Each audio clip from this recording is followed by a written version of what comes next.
네, 4월 7일자 증권 찌라시를 말씀드리겠습니다. 우선 미국 증시가 좀 올랐네요. 다우존스 같은 경우에는 112포인트, 0.64% 오른 17,700.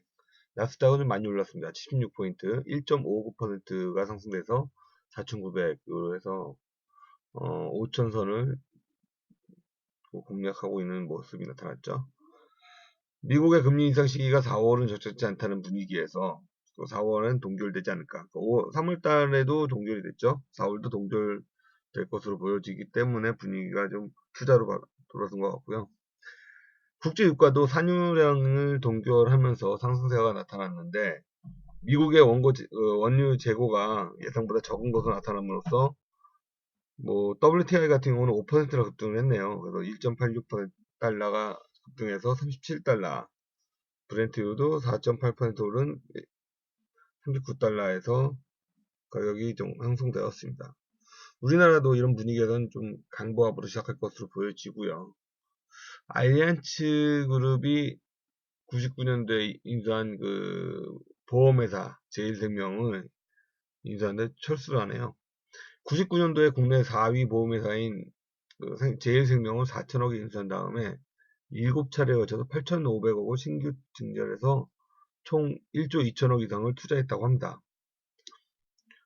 근데 구조조정도 제대로 하지 못하고 그 한국 특성에 맞는 영업 전략도 세우지 못하고 계속 고생을 하다가 또 보험업계에서 가장 강한 노조로 인정받고 있는 알리안츠 노조 때문에 더 심각한 영향을 느꼈죠.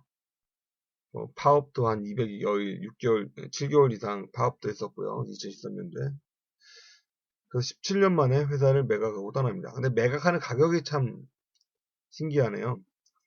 1조 2천억을 투자한 회사인데 중간에 배당을 얼마나 받아간지는 모르겠지만 그 안방보험에다가 중국의 안방보험그룹에다 매각을 했는데 예상 가격인 2,500억에서 한참 모자란 35억, 300만 달러에 인수를 했다고 합니다.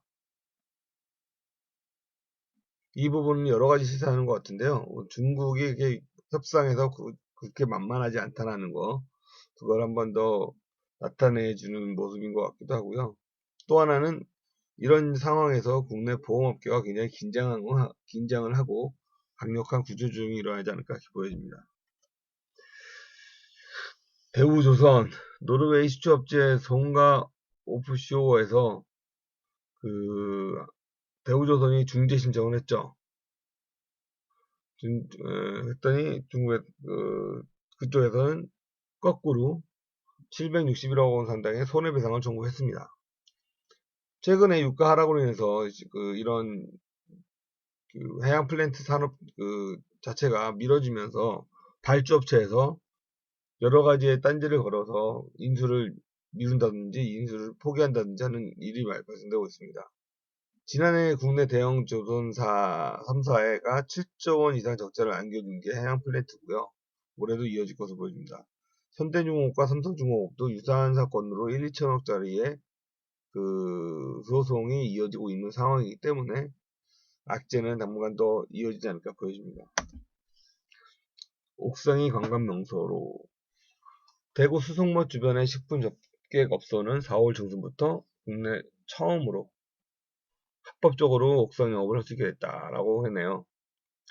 기초자치단체장이 장소 시설 기준을 조례나 규칙으로 정하면 5개 영업이 가능하다는 점에 착안해서 이 일대를 5개 영업 허용 대상지로 지정하는 조례를 제정했습니다. 옥상이 우선 안정성의 문제가 가장 큽니다. 그래서 울타리를 친다든지 이런 게 있어야 되고요. 두 번째로는 무게가 많이 올라가면 안 돼요. 그래서 옥상에 정원을 만든다고 하더라도 흙이나 이런 무게 때문에 하중이 많이 걸려서 제대로 할 수가 없습니다. 그래서 여러 가지 제재가 많이 있었는데 대구가 먼저 이런 제재를 풀었네요.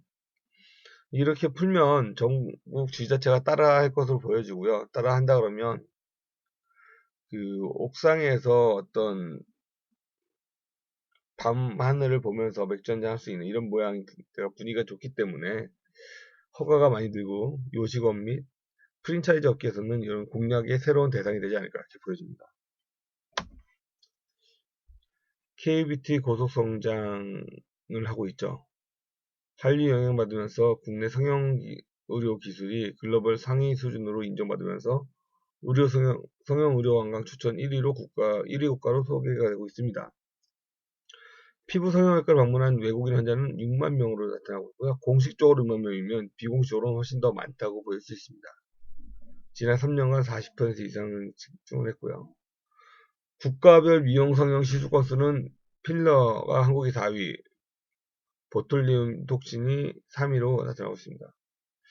그래서 계속 상승하고 있는 것으로 보여지고요. 당분간은 좀 더 올라갈 것으로 보여집니다. 그래서 메디톡스, 휴젤, LG생활과학, 휴메디스, 보령제약 등이 영향을 받을 것으로 보여집니다.